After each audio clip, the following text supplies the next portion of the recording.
முதல் முறையா இதை செய்யறேன். நல்லா இருந்தா எனக்கு, நல்லா இருந்துச்சுன்னா சாமிக்கு. என்ன ஏதோ 6 அடிக்கிற மாதிரி ஓங்கிட்டு டொக்கு வச்சுட்டேன். நம்ம இதுலதான் அரிசி அளந்தோம். நான் எல்லாத்தையும் தெளிவா இருக்கேன். இந்த தெளிவு உங்களை எங்கேயோ கொண்டு போகுது. வெந்த மாதிரியே இருக்குடா. நினைக்கும் போது என்னால முடியலடா. சாப்பாடு குழந்துச்சுன்னா நசுக்கி பாஸ்மதி பாயாசமா போட்டு. நீ ரொம்ப போயிட்டு இருக்க. சபாமா ஹிந்தி பாட்டு பாடுமா? எனக்கு கேட்கல. அப்புறம் என்ன உங்களுக்கு கேட்க போகுது? ஐயோ அப்படி சொல்லாத. அக்கா ஸ்டார்ட் பண்ணிட்டேன் வாங்க. நான் மியூசிக் போட்டதான் திரும்புவேன். போட்டுடலாமா? டடன் டடன் டடன் வாங்க. கூட ஆயுதம்லாம் சேர்த்து வருது. இப்படியே உசுப்பேத்தி உடம்ப ரணகலம் ஆக்கிட்டாங்களா? ஐயா நான் மட்டும் ராமையோட ஆயுதமும் சேர்ந்து வருது. இருங்க வர்றேன். இது வேற டொடப்பு சவுண்ட் கேக்குது. கருப்பு ரோஜா யூடியூப் சேனல் சார்பாக எல்லாருக்கும் வணக்கம்.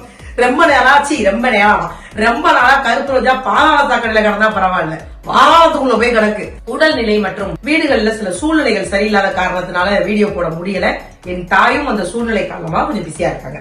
பிஸின்னு சொல்றதை விட அவங்க கொஞ்ச நாள் அப்படி இப்படின்னு இருப்பாங்க. ஆறு வாங்கி திருச்சின்னு அலைஞ்சிட்டு இருப்பாங்க. அவ்வளவுதான். சோ அதனால நான் வந்து இன்னைக்கு ஒரு புது முயற்சியா இறங்கினேன். ஆனா நான் வீடியோக்காக இறங்கல, இது கொஞ்சம் பர்சனலா ட்ரை பண்ணுவோம்னு இறங்கினேன். பட் பாப்பதான் இல்லக்கா நம்ம அந்த வீடியோவா எடுப்போம், நல்லா இருந்தா போஸ்ட் பண்ணுவோம், நல்லா இருந்தா டெலிட் பண்ணிடுவோம் அப்படின்னா. சோ அதனால என்னன்னா எல்லாருக்குமே பிரியாணினா பிடிக்கும். எனக்கு ரொம்ப பிடிக்கும். எங்க வீட்டுல எல்லாருக்கும் பிடிக்கும். ஆனா பாஸ்மதி பிரியாணி எங்க யாருக்குமே பிடிக்காது. ஏன்னா எங்க யாருக்குமே செய்ய தெரியாது. எங்க ஊர் பக்கம் பாஸ்மதி பிரியாணி கிடையாதுங்க. எங்க ஊர்ல சீரக சம்பா பிரியாணி தான். மெட்ராஸ் பக்கம் போகும்போது ஏன்னா இத்தண்டிக்கு அரிசி புழு மாதிரி கிடக்கு அப்படிலாம் பார்த்து ஐயோ அப்படிலாம். அப்புறம் நாங்க கொஞ்சம் கொஞ்சம் போகும்போது வேற வழியில வந்து கல்யாண வீடுகள் எல்லாம் வைப்பாங்க, சாப்பிட்டு வந்துருவோம். பாஸ்மதி பிரியாணி நாங்க சாப்பிட்டது இல்ல. முதல் முறையா இப்பதான் ஒண்ணு வாங்கிட்டு வந்திருக்கேன். வாங்கிட்டு வந்து அத வந்து சுடுதண்ணில ஒரு ஆவி பறக்க வச்சு விட்டேன். ஆவி பறக்க இல்ல, சுடுதண்ணில கொட்டிட்டேன். கொட்டினதே வெந்த மாதிரி ஒரு ஃபீலிங்கா இருக்கு. அது வேற பயந்து வருது எனக்கு. அதனால அதை வச்சு ஒரு பிரியாணி செய்யலாம் அப்படிங்கறத நான் வந்து ஒரு இம்ப்ளிமெண்ட் பண்ணி பார்ப்போம் அப்படின்னு. சோ முதல் முறையா இதை செய்யறேன். நல்லா இருந்தா எனக்கு, நல்லா இருந்துச்சுன்னா சாமிக்கு. என்ன ஏதோ 6 அடிக்கிற மாதிரி ஓங்கிட்டு டொக்கு வச்சுட்டேன் அப்படின்னு நாங்க போயிட வேண்டியதுதான். சோ இது என்னன்னு பாத்தீங்கன்னா, ஒரு கிச்சன்ல நம்ம இருக்கணும் அப்படின்னா கரண்டிகள் வேணும், தேட முடியாது. இது எவ்வளவுதான் அலாட்டா இருந்தாலும் அட்டாக்கு நடந்துகிட்டே இருக்கணும். அது என்னன்னே தெரியாம தூக்கி வச்சிருக்கேன். இது எதுக்கு இருப்பாரு தெரியல. சரி ஏதாவது சாப்பாடு குழந்துச்சுன்னா நசுக்கி பாஸ்மதி பாயாசமா போட்டு. நீ ரொம்ப போயிட்டு இருக்க. ஆனா இன்னைக்கு நான் என்னன்னா மக்களே, எப்பவுமே ஒவ்வொரு வேலை அப்படியே கத்துக்கும் போது நமக்கு ஒரு புத்தி வந்துடும் பாத்தீங்களா. அந்த மாதிரி கிட்ட வாயா, இன்னைக்கு எல்லாமே ரெடியா இருக்கு. இன்னைக்கு வந்து நான் அறுத்து உங்களை அறுக்க நான் விரும்பல. பாருங்க, தயிர் வெங்காயம் ரெடி பண்ணிட்டேன், ஏற்கனவே வச்சாச்சு. வெங்காயம், தக்காளி, புதினா, கொத்தமல்லி, பச்சை மிளகாய் சுண்டி வரலது சின்னதா இருக்கு. சோ இதெல்லாம் கட் பண்ணி வச்சுட்டேன். பாஸ்மதி அரிசியே எப்ப சுடுதண்ணில ஊத்தணும்னு தெரியாது, ஆனா சுடுதண்ணில ஊத்தணும் ஒரு இடத்துல பார்த்தேன், அதனால சுடுதண்ணி ஊத்தி வச்சிருக்கேன். என்ன ஆக போகுது தெரியல. எடுத்தோடனே மட்டனை போட்டு என்னுடைய புது முயற்சியை அழிச்சிட கூடாது. மட்டன் விட கூட, ஏன்னா ஒரு கறிக்கடைக்காரனுக்கு தான் தெரியும் அந்த வழி என்னன்னு. என்ன தம்பி பீலிங்கி? இந்த சிக்கன் பையில தூக்கி போட்டுருக்கோம். இவன் ரொம்ப சீப்பான பையன், டேஸ்டா போட்டாலும் மனசு ஆறாது. இல்லன்னா ரியாஸ் பை என்னை எதிரி அடிப்பான். இதெல்லாம் ஒரு பொழப்பா பாஸ். அதனால வந்து நம்ம இந்த சிக்கன் பையில வச்சு ட்ரை பண்ணுவோம். அவனை வந்து நாங்க மேரினேட் பண்ணி வச்சிருக்கோம். அண்ட் இன்னும் பாதி சிக்கன் பையில 65 மேரினேட் பண்ணி உள்ள வச்சு வெரி குண்டு சைட்ல வீடியோ எடுத்துட்டு இருக்கேன். பாதி சிக்கன் பையில வந்து நாங்க 65 போட்டிருக்கோம். மீதி சிக்கன் பையில வச்சு தான் பிரியாணி பண்ண போறோம். நான் திரும்பவும் சொல்றேன், எவ்வளவு டிஸ்டர்பன்ஸ் ராஸ்கல். நல்லா இருந்தா எனக்கு, நல்லா இல்லாட்டினா சாமிக்கு. அட பிக்காளிப்பழ. இது என்னன்னு பாக்குறீங்கன்னா தால்ச்சா. நம்ம வந்து தால்ச்சா இல்லாம என் தொண்டைக்குள்ள இறங்காது. ஆனா மட்டன் போட்டாதான் தால்ச்சா மாதிரி இருக்கும். இன்னைக்கு எங்க வீட்டுல மட்டன் இல்ல. ஏன் இல்லன்னா நான் நாளைக்கு தான் அரமாங்கி போறேன். நாளைக்கு அரமாங்கி போயிட்டு வரும்போதுதான் ஓடுறது, மிதக்கிறது, பறக்கிறது எல்லாம் வரும். ஆமா, ஏன்னா எங்க அம்மா இறால் வாங்கி ஏற்கனவே வச்சுட்டாங்களாம். நான் போனோட மீன் வாங்கிடுவாங்க, அதுக்கப்புறம் கறி வாங்கிடுவாங்க. நாங்க எல்லாத்தையும் வாங்கி உள்ள வச்சிருவோம். ஒரு வாரத்துக்கு மனசார சாப்பிடுவோம். அரங்காயில வாங்கி சாப்பிட்டாதாங்க தொண்டைக்குள்ள இறங்குது. இல்லன்னா இந்த கறி கொஞ்சம் சவுக்கு இருக்கே அப்படின்ற மாதிரி ஒரு ஃபீல் இருக்கும். மீன் வந்து எங்க மாமியார் கல்யாணம் எத்தனை வருஷம் ஆகுது, எங்க மாமியாரே எங்க ஊரு மீன் கறி தான் சொல்லுவாங்க. அக்கா ஒரு பேஸ்ட் ஒண்ணு போடுவாங்களே, அது வச்சிருக்கீங்களா? என்ன பேஸ்ட்? பல்லுவலி பேஸ்டா? என்ன பேஸ்ட்? இல்ல பிரியாணிக்கு வதக்கும் போது ஒண்ணு போடுவீங்கல்ல, அதான்டா. இங்க பாரு, இதுல ஏற்கனவே என்ன போட்டிருக்கேன்னா தயிர், லெமன், மிளகாத்தூள், கேசரி பவுடர், அதுக்கப்புறம் வந்து அம்மாவோட மசாலா. அதோட ரெசிபி நீங்க தலையில நின்று தண்ணி குடிச்சாலே எனக்கு தெரியாது. இந்த இருக்கு. இது எங்க அம்மாவை கேட்டு வேணா சொல்றேன். இந்த ஒரு மசாலா போதும், அப்படியே அது அந்த பாய் வீட்டு பிரியாணின்னு சொல்லுவாங்கல்ல, அந்த பிரியாணி ஸ்மெல் வரும். ஆனா இது எப்படி செய்யறாங்களா எனக்கு தெரியாது. தெரிஞ்சுக்கிட்டு சொல்லாமலா இருக்க போறேன், உங்ககிட்ட சொல்லாம என்ன மக்களே. நம்ம வந்து நெய் போட்டு எண்ணெய் போட்டு, நிறைய பேருக்கு வந்து இந்த பக்கம் இருக்கிறவங்களுக்கு, எங்க சைடு இருக்கிறவங்களுக்கு வந்து சீரக சம்பா பிரியாணி மட்டும்தான் பிடிக்கும். அவங்களுக்கு வந்து பாஸ்மதி பிரியாணிங்கிறது பிரியாணி கணக்குலயே வராது. அந்த பக்கம் மெட்ராஸ்காரவங்களுக்கு எல்லாம் வந்து சீரக சம்பானா சுத்தமா இறங்காது போல. அதாவது வெங்காயம் நல்லா அந்த கண்ணாடி பதத்துக்கு வரட்டும் அப்படின்னு எல்லா வீடியோலையும் சொல்றாங்க. நானும் கண்ணாடி பதம்னா என்னன்னு தெரியாது. பொன் முருவலா வந்தோட நம்ம வந்து எடுத்துருவோம். வேற மத்ததெல்லாம் போட்டுருவோமா? புதினா, கொத்தமல்லி, தக்காளி அனைத்தையும் ஒட்டுக்கா போட்டு விடுவோம். எல்லாத்தையும் ஒரு 5 நிமிஷம் நல்லா வதங்கட்டும் மக்களே. நம்ம இதை வந்து சிம்ல வச்சுட்டு ஒரு 10 நிமிஷம் அங்கிட்டு போய் அமர உட்காருவோம். இந்த லைட்டை போடுவோம். இங்கிட்டதான் பளிச்சுன்னு இருந்துச்சுன்னா சொல்லு, இல்ல கதவை சாத்திடுறேன். அப்பா 1/2 கிலோ 50 ரூபாயா? ஆமாக்கா. ஆஹா, இஞ்சி ஃப்ரீயா கொடுத்துருக்காங்க. கூடயே வந்துருச்சு 10 ரூபாய்க்கு. இது வந்து அண்ணா இஞ்சி வாங்கியிருக்கேன், பச்சை மச்சை. இது வந்து பட்டாணி தான், உள்ளுக்குள்ள பட்டாணி இருக்குமா? இது நான் பார்த்தது இல்ல, இன்னைக்கு தான் பாக்குறேன். ஆனா இது வந்து என்னோட ஃபேவரட். கறி குழம்பு, கோழி குழம்பு, மீன் குழம்பு எல்லாத்துலயும் போட்டு சாப்பிடுவேன் நானு. நாட்டுக்கோழிலலாம் இதை போட்டு தின்னுட்டோம், அவ்வளவுதான் மக்களே. அன்னைக்குதான் எனக்கு வந்து பிறந்த பிள்ளைய அமைஞ்சு கிடப்பேன். இது வந்து நான் ரொம்ப சின்ன பிள்ளையா இருக்கும் போதுல இருந்தே நான் ஆசையா வாங்குவேன். காந்தி மார்க்கெட் பக்கம் போகும்போதெல்லாம் இதுவும் மிதி பாவக்காய், அது குட்டி குட்டி பாவக்காய் இருக்கும்ல, அதெல்லாம் எனக்கு ரொம்ப பிடிக்கும். முருங்கைக்கீரை ரொம்ப ரொம்ப ரொம்ப பிடிக்கும். இதெல்லாம் நான் வந்து அப்போதைக்கு வாங்கி சாப்பிடுவேன். இப்ப யாரும் வாங்கி தர மாட்டாங்க. அதனால நான் பார்த்தோன்னே வண்டி நிப்பாட்டி நானும் வருஷம் தான் போனோம், டக்குனு வாங்கிட்டு வந்துட்டோம். அதாவது சோறு நல்லா இல்லைனாலும் எனக்கு எப்பவுமே தால்ச்சா நம்பிக்கை இருக்கு. ஏன்னா நான் தால்ச்சா நல்லா பண்ணுவேன். ஆனா மட்டன் இருந்தா சூப்பரா பண்ணுவேன். மட்டன் இல்ல, அதனால கொஞ்சம் அழுதுகிட்டே தான் சமைக்கிறேன். ஏன் அழுகுற? ஆனா எனக்கு பிடிச்ச காய்கறி எல்லாம் நான் போடுறேன். எனக்கு வந்து மட்டன் வந்து இல்லைனாலும் எனக்கு தால்ச்சால வந்து வாழைக்காய், மாங்காய் இதெல்லாம் போடணும். இத்தனை காய் உள்ள அடங்கி இருக்காக்கா? இன்னும் உள்ள போடலடி, இன்னும் போடலையா? இங்கதான் போட போறேன், எல்லா அக்காவையும் உள்ள போட போறேன். அதுக்கு முன்னாடி நல்லா இங்க பாரு ஜூசி ஆயிடுச்சு நம்ம போட்ட வெங்காயம், தக்காளி இதெல்லாம். இப்ப நம்ம என்ன பண்ணா சிக்கன் வந்து நம்ம இதுல எல்லாமே போட்டிருக்கோம். தயிர், இஞ்சி பேண்டு பூச்சி, இதுதாங்க நான் அப்பவே கேட்டேன், உனக்கு போட மறந்துட்டீங்களே. இஞ்சி பேண்டு பூச்சுனே வருது. இதுக்கு ஒரு முடிவே கிடையாதா? இஞ்சி பூண்டு பேஸ்ட். சோ இதெல்லாம் வந்து நம்ம அது அப்புறம் அம்மாவோட ரெசிபி மசாலா எல்லாமே நல்லா வரும். காய்கறி எல்லாம் நம்ம கட் பண்ணியாச்சு, வாஷ் பண்ணிட்டு உள்ள போட்டுட்டு பிரியாணி என்ன கீதியில கிடக்குன்னு பார்ப்போம். அவ்வளவுதான். டக்கு டக்கு இன்னைக்கு எல்லாமே ரெடியாகி வச்சிருந்ததுனால மக்களே நமக்கும் வேலை மிச்சமாயிருச்சு. டக்கு டக்கு டக்குன்னு இன்னைக்கு நமக்கு வேலை ரெடி ஆயிடுச்சு. சாம்பார் கம்மியா இருக்கும் போல இருக்கு, காய் கூட இருக்கும் போல இருக்கு. இன்னும் நான் புளி ஊத்தலையில, அதனால இது கொஞ்ச நேரம் அப்படி வரட்டும். நல்லா தான் இருக்கும். எனக்கு நம்பிக்கை இல்ல. யாரும் நம்பிடாதீங்க அக்கா அப்படி சொல்றாங்கன்னு. சமையல் சூப்பரா இருக்கும். இவவே எனக்கு கோப்பாச்சை வேலையை கரெக்டா பாத்துக்கிட்டு இருக்கான். இப்ப யாருக்கும் பகை இல்லாம போயிடும். நம்ம இதுலதான் அரிசி அளந்தோம். நான் எல்லாத்தையும் தெளிவா இருக்கேன். இந்த தெளிவு உங்களை எங்கேயோ கொண்டு போகுது. நான் இதுலயே தண்ணி அளந்துக்கிறேன். 2 3 4. ஆக்சுவலா 2 கப்பு அரிசியும், சாரி இது 2 கப் அரிசிக்கும் ஒரு கை அள்ளி போட்டேன். 2க்கு 4 போட்டேன். கை அள்ளி போட்டதை வேணாமே யோசிக்கிறேன். ஏன்னா ஏற்கனவே சுடுதண்ணி ஊத்துறதுனால கொஞ்சம் வெந்து போச்சு. நம்ம பாட்டு ஆர்வத்துல ஊத்தி குழஞ்சிச்சுன்னா இதை சாப்பிடவே முடியாது. சோ தண்ணி ஊத்தியாச்சு. நம்ம ஏற்கனவே உப்பெல்லாம் போட்டாச்சு. அதனால கறியிலே நான் மேரினேட் பண்ணும்போது உப்பெல்லாம் அள்ளி போட்டுருவேன். தனியா நான் எதுவுமே போட மாட்டேன். வெந்த மாதிரியே இருக்குடா. நினைக்கும் போது என்னால முடியலடா, முடியல. இது எப்படி பிரியாணிக்குள்ள போடுவாங்க தெரியலையே. சுடுதண்ணி போடக்கூடாது, வட சுடுதண்ணி போட சொன்னாங்க. நான் ஒரே குழப்பத்துல வாழ்ந்துட்டு இருக்கிற மதர். பயமா இருக்குடா. சரி வா.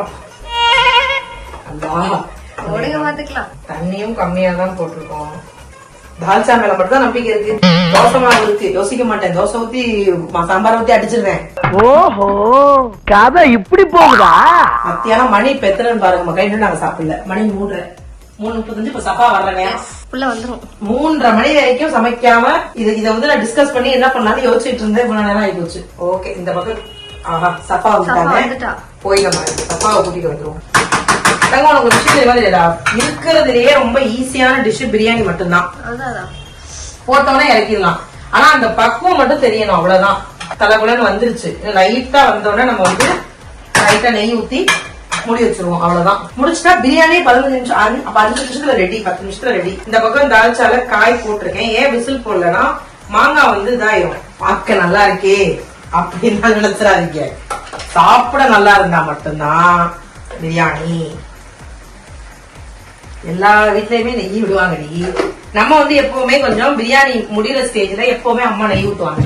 சில விஷயங்கள் வந்து அம்மா பண்றதை அப்படியே ஃபாலோ பண்ணுவேன். ஆனா ஏன் பண்றாங்கன்னு எனக்கு தெரியாது. நான் ஃபாலோ பண்ணுவேன். எங்க அம்மா என்னெல்லாம் பண்றாங்களோ அதை பார்ப்பேன். ஐயோ நீங்க ரொம்ப டேஞ்சர் போல்த. ஃபுல்லா சிம்ல வச்சாச்சு. டைம் 3:40. நம்ம 3:50க்கு அடுப்பு அமர்த்திடுறோம். சோ சஃபாவும் ஸ்கூல்ல வந்துட்டாங்க. இப்ப நம்ம புளி கரைச்சு தால்ச்சால ஊத்த போறோம். சிங்கம் புளி. அவ்வளவுதான் மக்களே. இன்னும் ஒரு 5-10 நிமிஷத்துல தால்ச்சா ரெடி. முடிஞ்சு. தால்ச்சா இல்லம்மா, தால்ச்சா. உனக்கு நான் செய்யறது எதுதான் பிடிச்சிருக்கு? ஆகலாம். நம்ம போய் அந்த மொச்சைய பாப்போம். சஃபா ஹாய் சொல்லுங்க. சஃபா பேபி என்ன பண்றீங்க? புச்சி புச்சி பிச்சிட்டு இருக்கியா? அவங்க வந்து அம்மாவுக்கு ஹெல்ப் பண்றாங்களா? அவ்வளவு நல்லவனாடா நீ? உனக்கு டாக் பிடிக்குமா கேட் பிடிக்குமா? எல்லாத்தையும் பிடிக்குமா? இது பாருங்கடி. அம்மாவுக்கு ஹெல்ப் பண்றியாமா? ஹெல்ப் பண்ண பிடிக்குமாமா? ஆக்சுவலா பொம்பளை பிள்ளைங்க எதுக்கு பெக்கிறோம்னா இதுக்கு தாங்க ஆட்டோமேட்டிக்கா வந்துருவாங்க. நம்ம கூப்பிட தேவையில்லை. நேரம் அசு தேவை பண்ணுவான். இதை தூக்கி மேல தூக்கி போட்டு விளையாண்டுட்டு இருப்பான். நியாயம் பண்ணுவான். ரொம்ப பிடிக்குமாமா? படிக்க பிடிக்குமா சமைக்க பிடிக்குமாமா? அவளுக்கு நாய்க்குட்டி தான் பிடிச்சிருக்கு. அது என்ன நம்ம வீட்டுல யார் வீட்லயுமே நாய், நம்ம நாய் வளர்க்க கூடாது. நம்ம நாய் இல்ல. இந்த போற இடங்கள்ல நாயை பாக்குறாளா?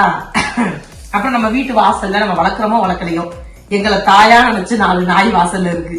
அதனால அதுகளை பார்த்தாலே போதும். ஆனா ஒரு பெரிய மைனஸ் என்னன்னா தெரு நாய் என்னைக்காவது சீண்டிடுச்சுன்னா அது வேற பெரிய பிரச்சனை ஆயிருமே. அதுகிட்ட கொஞ்சம் கிட்ட விடாம வளர்க்குறோம். ஆனா அது எங்களை நம்பியே வாசல்ல ஜீவன் படுத்து கிடக்கும். இப்ப நல்லா இல்லைன்னா அம்புட்டு நாய் ஜீவன் தான். நல்லா பேசு.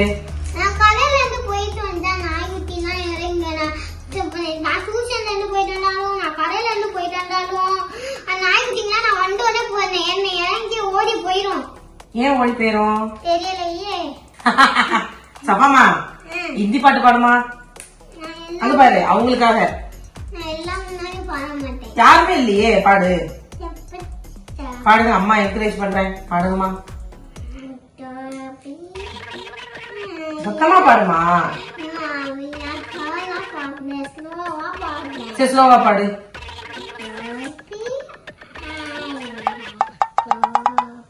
எனக்கே கேட்கல. அப்புறம் என்ன உங்களுக்கு கேட்க போகுது? ஐயோ அப்படி சொல்லாத. கித்தனை கப்பு லாயா அப்படிங்கிற புரிஞ்சிருச்சு. எனக்கு அதுதாங்க புரியுது. நான் வந்து எப்படின்னா சஃபாவுக்கு எல்லா லாங்குவேஜையும் கத்துக்க சொல்லிட்டேன். எல்லா மொழியையும் கத்துக்கட்டும். தமிழ் மொழியை மட்டும் அதிகமா நிறைய இடங்கள்ல சொல்லிக்கட்டும். அவ்வளவுதான். எனக்கு வந்து நான் பயங்கரமா தமிழ் பிரியரா இருக்கிறதுனால லைஃப் லாங் அவளுக்கும் அது ரத்தத்திலே ஊறதா இருக்கும். போற இடங்கள்ல நிறைய மொழி கத்துக்கிட்டு போட்டு யார் உதவி இல்லாம அவளே இருக்கட்டும் அப்படின்னு ஒரு ஆசை. அர்ஷத்திட்டமே அதே தான் சொல்லியிருக்கேன். அவனும் ஓகே தான். பட் அவனுக்கு இங்கிலீஷ் ஓரளவுக்கு ஓகே. பட் ஹிந்தி இவளுக்கு லாங்குவேஜ் இருக்கிறதுனால ஓகே. அவனுக்கு லாங்குவேஜ் இல்ல. போதும். அவன் இங்கிலீஷ் பார்த்துட்டாலே போதும். போதுமா? லிரிக்ஸ் கேட்டுற போறாங்க தங்கமே. ஆமா சரி திருக்குறள் சொல்லு. அம்மா சொல்லி கொடுத்தால அகரம் எழுத்தலாம். சரி நாளைக்கு சொல்லலாமா? இந்த இப்ப சொல்லி கொடுக்குறேன் அம்மா. அது சொல்லி தர மாட்டேன். எல்லாம் ஆஃப் பண்ணதுக்கு அப்புறம் தனியா உட்கார வச்சு இப்ப நோட்ல எழுதி இப்ப எழுதி போடுவேன் உனக்கு. ஒண்ணு ஒண்ணா சொல்லணும்.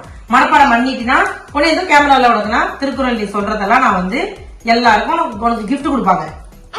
சஃபா கிஃப்ட்னா ரொம்ப பிடிக்கும். ஆமா மக்களே நீங்க வந்து கிஃப்ட் பேப்பரை சுத்தி உள்ளுக்குள்ள ஒண்ணுமே இல்லாம கொடுத்தாலும் அவளுக்கு கிஃப்ட் தான் போதும். ரொம்ப பிடிக்கும் அவளுக்கு. Dear students and parents, we are welcoming to the best Pongal, and the students are having fun and they are liking Pongal. Pongal is a big celebration we call Pongal a star. And we cause every students like to play Pongal. We welcome you to the Pongal. Thank you. Super தங்கம். அம்மா gift வாங்கி தரேன். இதே மாதிரி நான் தமிழ் தலைவர்களை பத்தி 2-3 சொல்லி தரேன். அதெல்லாம் படிச்சுட்டு போய் அங்க சொல்லு. யாருன்னது? அம்மா அதை ஈவினிங் சொல்றேன். அம்மா நம்ம தமிழ் படிப்போம்ல, பாரதியார் தமிழ் எழுத்துக்கள் படிப்போம்ல, அப்ப நம்ம தமிழ் எனக்கு வந்து பாரதியார் பிடிக்கும், பெரியார் பிடிக்கும், அம்பேத்கர் பிடிக்கும், சுபாஷ் சந்திரபோஸ் பிடிக்கும், மருது சகோதரர்கள் பிடிக்கும், வேலுநாச்சியார் பிடிக்கும். இவங்கள பத்தி ஏதாவது ஒரு வரி நான் சொல்லி கொடுக்குறேன். உனக்கு யார பிடிக்கும்? இங்கிலீஷ்ல இருக்கிற ஆளுங்க, எனக்கு இங்கிலீஷ் பாருங்க தான் பிடிக்கும். எனக்கு அவங்கள தெரியாது. யாரு அவங்கலாம்? யாரு அவங்க? எனக்கு தெரிஞ்சது நல்லா பாடுவாங்க, இங்கிலீஷ்ல தான் அவங்க பாடுவாங்க. எனக்கு தமிழ்ல பாடுறவங்களதான் தெரியும். எனக்கு பிடிக்காதுன்னு இல்லடி, தெரியாது. இல்லம்மா, நீங்க நான் இங்கிலீஷ் பாட்டுலாம் நான் இந்த கார்ட்ல போட்டா எனக்கு இங்கிலீஷ் பாட்டு பிடிக்காதுன்னு இங்கிலீஷ் பாட்டு ஆஃப் பண்ண வைக்கிறீங்க.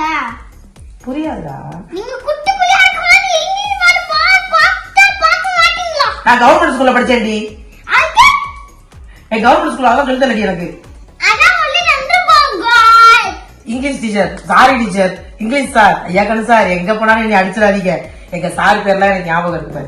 எனக்கு வந்து இங்கிலீஷ்ங்கிறது பிடிக்கும், வராது. இவளுக்கு எல்லாமே வர்றதுனால அவளுக்கு ஓகே. தமிழும் நல்லா வரும். உடனே நீங்க வந்து ஒரு 15 பேர் எதிரி குதிச்சு வருவீங்க, தமிழ் சொல்லி கொடுக்கலையாங்க. அவன் நல்லா தமிழ் பேசுவா. நான் தமிழ் நல்லா பேசினா எல்லாருக்கும் என்ன, எனக்கு தூக்கம் வந்துச்சுன்னா நான் தூங்குவேன்.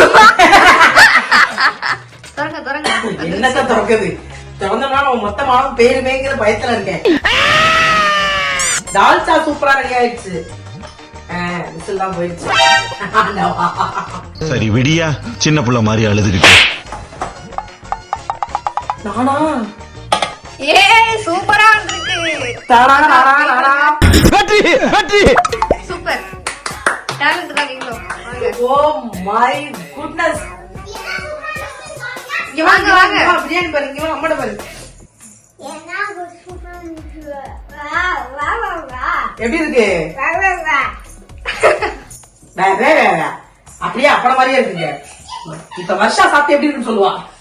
வீடியோல பேசுறதெல்லாம் பேசிட்டு நீயே சாப்பிட்டு சொல்லுன்னு சொல்ல போறாங்க. நல்லா இருக்கும், நல்லா இருக்குன்னு சொல்லுவோம். நல்லா இருந்தா நல்லா இல்லன்னு சொல்லுவோம். வெயிட் பண்ணி டெக்கரேஷன் பண்ணி கொண்டு வரேன். எப்படி வாங்க மேடம், உட்காந்து வாங்க. டேஸ்ட் பண்ணி தான் தப்பி ஓட முடியாது, ஒளிய முடியாது. வா வா வா வா, இங்க வா. சஃபா டேஸ்ட் பண்ணலாமா? சஃபாலாம் அப்புறமா டேஸ்ட் பண்ணுவா. வா சஃபா. கிச்சன் செட் அம்மா எடுத்து தர்றேன். உலகத்துல கிச்சன் செட் கேக்குற ஒரே பிள்ளை, எந்த செட்டையும் கேட்க மாட்டேங்குது. சூடா இருக்காடி ரொம்ப. ஒரு நிமிஷம். என்னது சமைக்கணும்னு சொல்லு, ஆனா என்ன மாதிரி சமைக்கணும்னு சொல்லாத. கிச்சன் செட் தேடி தரேன், வெயிட் பண்ண. உனக்கு ஃப்ரெஷ்ஷா வாங்கி தரேன்.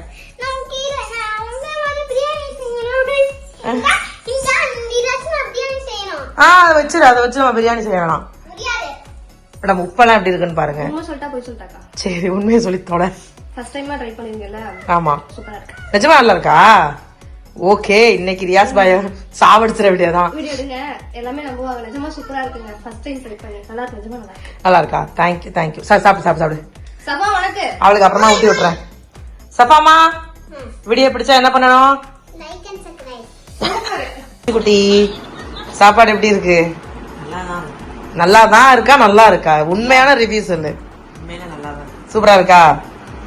சரி, அச்சுக்குட்டிக்கு மட்டும் 65 பொரிச்சு கொடுத்தேன். அதோடைய விளைவு இந்த அம்மா கையில எண்ணெய் ஊத்திட்டேன். அப்படி தெரிக்கும் போது கையில ஊத்திருச்சு எண்ணெய், பயங்கரமா எரியுது. ஓகேவா? பிடிச்சிருக்கா அந்த ஃபுட்டு? சரி, லவ் யூ பட்டோ. சோ ஃபர்ஸ்ட் டைம் ட்ரை பண்ணது ரொம்ப ஹாப்பி. சோ மறக்காம நம்ம சேனலை சப்ஸ்கிரைப் பண்ணுங்க. அடுத்தடுத்து ரொம்ப இம்பார்ட்டன்ட் என்னடி சோ அடுத்தடுத்தான வீடியோஸ் வந்து நான் அறந்தாங்கில போயிட்டு முக்கியமான டிஷ்லாம் நான் உங்க கூட ஷேர் பண்றேன். சோ கண்டிப்பா நம்ம வந்து 1 மில்லியன் சீக்கிரம் வர்றோம் மக்களே, வர்றோம். தேங்க்யூ, பாய்.